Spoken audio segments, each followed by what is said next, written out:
semuanya, hari ini kita akan membahas tentang UPF, Ultra Processed Food, yang sudah menjadi bagian dari keseharian kita, terutama bagi kaum mahasiswa dan anak-anak muda.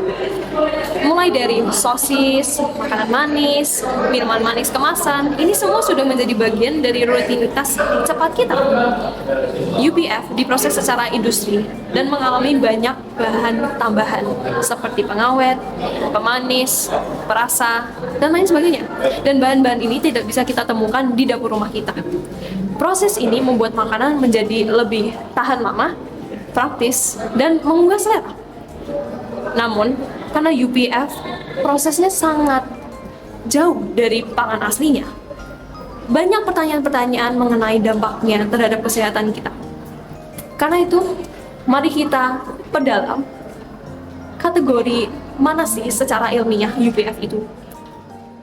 Untuk menilai UPF secara objektif, kita dapat menggunakan klasifikasi makanan yang bernama NOVA. NOVA ini dibagi menjadi 4 kategori, yaitu NOVA 1 hingga NOVA 4. Adapun NOVA 1 merupakan bahan makanan yang segar ataupun minim prosesnya. Contohnya sayur segar, buah segar, dan telur. Selanjutnya untuk NOVA 2 merupakan bahan makanan yang sering kita gunakan untuk memasak. Contohnya garam, gula, minyak, ataupun mentega. Nah, selanjutnya untuk NOVA 3 merupakan makanan yang diolah secara sederhana ataupun secara tradisional. Contohnya roti sourdough, ikan asin, dan keju. Dan yang terakhir adalah NOVA 4, yaitu ultra processed food, yang prosesnya sangat kompleks sehingga menambahkan banyak zat aditif. Nah, melalui klasifikasi NOVA ini, kita dapat melihat secara keseluruhan bagaimana produk itu diproses, bukan hanya melihat kandungan ataupun nutrisinya saja. Meskipun sering mendapatkan citra negatif, Ultra Processed Food atau UPF juga tetap memiliki keunggulan yang membuatnya populer di kalangan masyarakat. UPF menawarkan kepraktisan karena dapat disiapkan hanya dalam hitungan menit, sehingga sangat cocok untuk kehidupan yang serba cepat dan aktivitas padat. Selain itu, makanan ini memiliki harga yang terjangkau sehingga dapat dikonsumsi oleh berbagai kalangan. Keunggulan lainnya adalah daya tahan yang lebih lama. UPF memiliki daya tahan yang lebih lama sehingga dapat mengurangi resiko perusakan makanan dan meminimalkan pemborosan.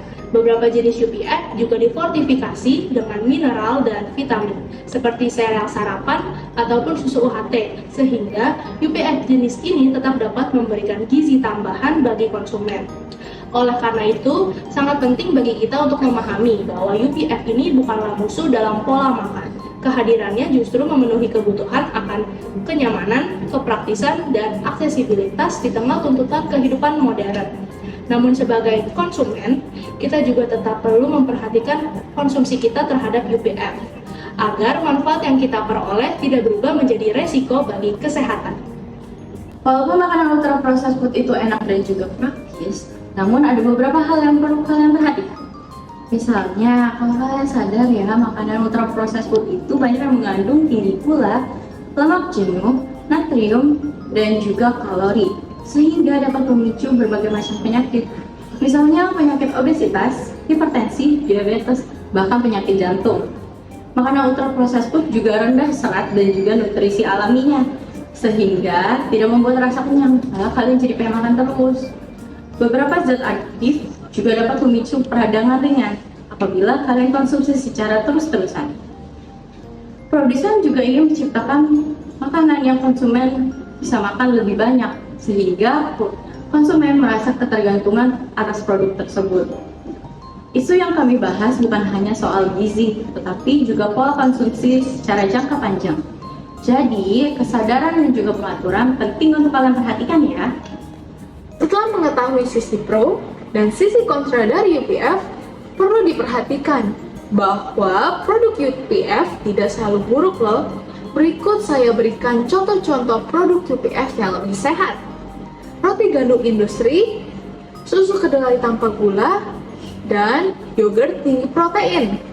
Yang paling realistis adalah mengurangi frekuensi dan menggantikannya dengan pilihan yang lebih sehat. Misalnya, seperti mengganti minuman manis dengan air putih menyediakan buah yang segar atau snack untuk dibawa kemana-mana, persiapkan makanan yang lebih sederhana untuk hari-hari ke depan, dan yang paling penting adalah membaca label pada kemasan, perhatikan juga yodium, gula, dan lemak. Dengan langkah kecil seperti ini, kita bisa tetap praktis dan tidak mengorbankan kesehatan kita. Ingat, kuncinya adalah moderasi dan pemilihan yang bijak. Kak, kata-kata hari ini, Kak. UPF itu bukan musuh, tapi harus dikonsumsi dengan penuh kesadaran. Tubuh kita akan bekerja dengan baik kalau nutrisinya seimbang.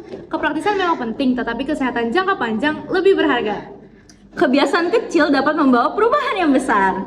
Dan terima kasih sudah menonton video ini. Semoga video ini membantu kalian dalam memilih hal yang bijak. Sampai